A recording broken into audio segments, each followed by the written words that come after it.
We have a couple of races to get through on the undercard for Saturday from Trentham and Rotorua. Nice to have you with us here on the First Call Plus. Race number 1 out of Trentham is the Dixon and Dunlop Premier over 1,400 metres. The South Island Disturbance, $5.50. Euphoria, $3.80. Out to $4.50 for Rock My Soul. Jason Tan, your assessment of the first at Wellington.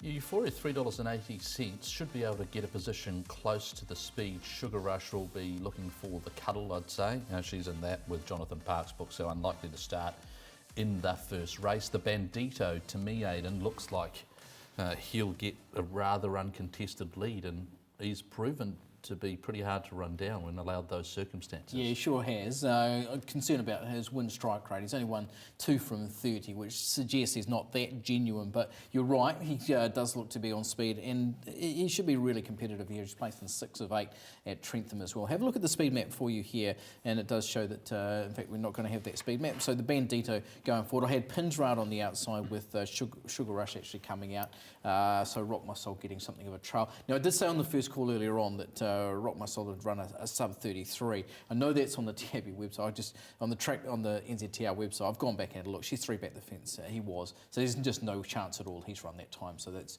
just obviously an incorrect read. Okay, how would we make some money in this, Jason? Well, I've got the Bandito in a multi from the first call as well. So I think for him to win in place with an emphasis on the place, a 1/3 type ratio. I think he will get every opportunity on speed. Holly Andrew, very reliable jockey, and she should be able to find the front. And if there is any hint that the inside early on is the best place to be, well, then he'll get first crack. Yep, I agree. He's going to be hard to beat. I was just keen on what we've seen from Rock My Soul. A horse who wasn't too far away. I think only beaten 3 3/4 lengths in that Telegraph a couple of starts back. Just a little bit disappointing at Hastings last time, but back to the scene of the crime. Looks to be some sort of chance. Beat Pinsrad last time, makes that horse 2.5 kilograms better here. One horse that I've been waiting for to turn around his form is Prince Mambo. He's dropping down in the ratings. He keeps dropping. I keep waiting for him to show some speed early, and he just hasn't been showing it. But he's run some good races in better company, jumping out and finding the front, but he's just not mustering. He never got a chance last time. No. He did look to be full of running. Yes. Plymouth going along the inside, and the run just shut. There was just no hole for him to come through. He is an upset. He is definite upset potential, Prince Mambo. Well, when you compared him to Sugar Rush, who was very big coming down the outside in that New Plymouth race, he was meeting Sugar Rush 3 kilograms better. Should Sugar Rush start here? So Sugar Rush, I actually had Sugar Rush in my selections for the cuddle. So Prince Mambo's definitely got upside in this race. In general rating terms, like he's definitely up to the quality. Yep. It's just where he'll end up in the run. Race number 2, the Old Floozy Premier. I believe she might have headed to Matabata for an exhibition gallop She did on Wednesday. She'll head round in the Japan, New Plymouth, Japan, New Zealand International Trophy at Matamata next weekend. Hanirangi from the Baker Forsman team, $2.70, $1.25. She's been so impressive.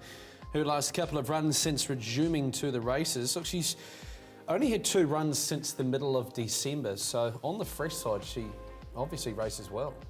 Yeah, definitely. There might have been a few issues, just hearing sort of a bit of banter from the Baker Forsman camp with her, but she comes into this as a real speed influence in a race. She's got the blinkers going on, and she was just terrific in that last start run. The horses who she beat home, there's a whole lot of race winners, but among them Flamingo, who goes around to the Cattle Stakes, who was a winner last week at Trentham, Tavagard, I think, won once or twice since, and Swiss Watch, who was a last start winner since that race and goes into the Wellington Guineas. So that form looks really strong. Matthew Cameron knows her well, and she leads with the blinkers on. She's on her game. She looks very hard to bowl. The only thing with the blinkers on is how she'll get away from the gates. Sometimes they can miss away with the blinkers on first time, but if she gets away evenly, the lead looks there for her. Drawing out, I think, helps her. Yes, as well. If she does miss it astride. Yeah. And you'd expect Matthew Cameron to find the front. And the only other horse, or the horse that really caught the eye last time, was Classic Touch. Got back over 1,200 metres, and I thought was unlucky not to finish significantly closer.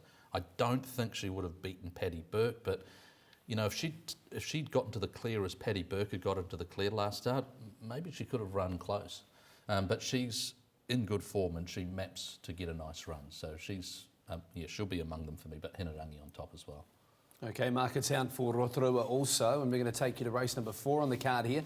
which sees $3 for Calligraphy and $5.80 for 3 runners. Keep Up, Santiago and Libretti, and I Want to Dance Like Him under the 57 kilos at $5. Couple of apprentices having a hoop here. Aidan Rodley, what do you see unfolding at the start of race 4 Rotorua? Oh, I think I Want to Dance Like Him definitely has the speed to get to the front here, with Santiago pressing forward. Outside that, they just slot in. I don't think there's any great speed in this race, Jason. I agree with you. And you look at a horse like I Want to Dance Like Him, and you'd suggest that 1400 metres is his best trip. He will be extended to just under a mile 1560. But there's no pressure, so it's not going to be run very hard, you wouldn't think. So it should allow him to get that trip.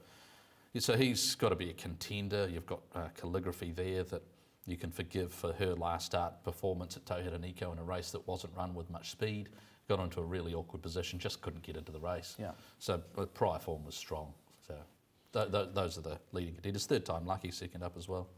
No, I agree with you. The other two I had in top, and I'm really liking I Want to Dance Like him here. The runs at Ellerslie have both been really good, and yeah, he's a horse who does perform at Rotorua. He's had a couple of starts there for a win and a placing. Race number 7 from Rotorua over the 1215 metres is next up, and this sees the running of the Donnelly Natural Wood Products. $5.20 for Elusive Treasure and Trudy Thornton. $4.20, How About That? $6.80 for Joy Anna. Hard to fault his recent racing. How about that, Jason? It's been nearly impeccable in how he's been racing. Just got beaten by Riki Tiki Tavi, who went from there, and that was the second win actually in a row for Riki Tiki Tavi, so in very good form. I love seeing Rich Billy Marsh in a race, Aidan. There's a lot of speed in this race. There's a heap of it. So Admiral's habitual leader. Probably not going to find it with Rich Billy Marsh on the home track going straight to the front. They'll be very positive on memories only. You'd expect Galaxy Mist to be somewhere near them. Joy Ann is a horse with speed. He's Cavalier. I just don't know where they're all going to land, but I think this does certainly set up for How About That, who's going to get one off the fence, you can think, into some sort of position there, and with a solid speed on in front of him, he's just very well placed in this race, I felt. Yeah, I thought the two horses were How About That and also Elusive Treasure that should get that nice track. Suck along the inside. And what you'd say, according to the shape of the race, the optimum position. But the right part, he should get the right set for both of those two horses to be probably fighting out the finish. Yeah, that's the way I saw it. They were the two in the race. You'd love to see Galaxy Mist come back to something like her best form. She does perform very well in a fresh state, but a wide barrier was not going to make this easy, especially in a race that's already got a lot of speed in it. Highlighted her last week and was really keen to consider being on it for this race day. But as you say, now wide, there's just so much speed underneath her. If she's got any fitness queries fresh up, then they'll probably be drawn out of her. But, she's dangerously weighted. She can really fight. She's a very good horse. It's done it in better company than this. Yeah, you wouldn't like to rule out Go Nicholas either. He's a high-class horse, and he's going to get a lovely run, especially with the speed on there. Well, Shafiq Rusov, since returning from Singapore, has been kicking goals. He picked up his first winner the other day and obviously had a placing last weekend. And he's aboard, unfazed in the last at Rotorua, the daughter of Zabil, $4.80 and $1.85. He's a pretty successful apprentice in Singapore. He was champion apprentice twice, Sapi Rusov, as they called him, unlicensed, and has returned to Tiako to ride for them. And he's a very solid rider. He nearly accumulated enough seconds for a minute before he won the other day at Matamata. I think it was 3 seconds in a row. Yeah. So he broke through and got it done. So he's on a really good chance, that daughter of Zabil, unfazed. It's interesting how the Tiakia team, obviously they've got Cameron Lammis, who does a lot of track work riding from them, back from injury, and he got a win the other day as well at Matamata. Lady Painton wasn't bad in that Honor Noir race last time, and I thought it was a key form race into this because I thought the run out of that was Descendant, who ran very well in running fifth. The more I looked at that video, the more I liked some runs out of that race.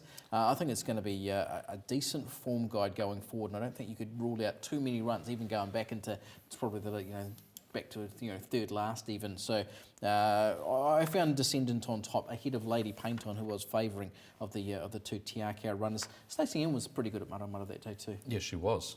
Came into it and delivered at a big price. Was probably forgotten by the market, but I agree with you totally. Everything you've said about Descendant, have him on top as the horse to beat.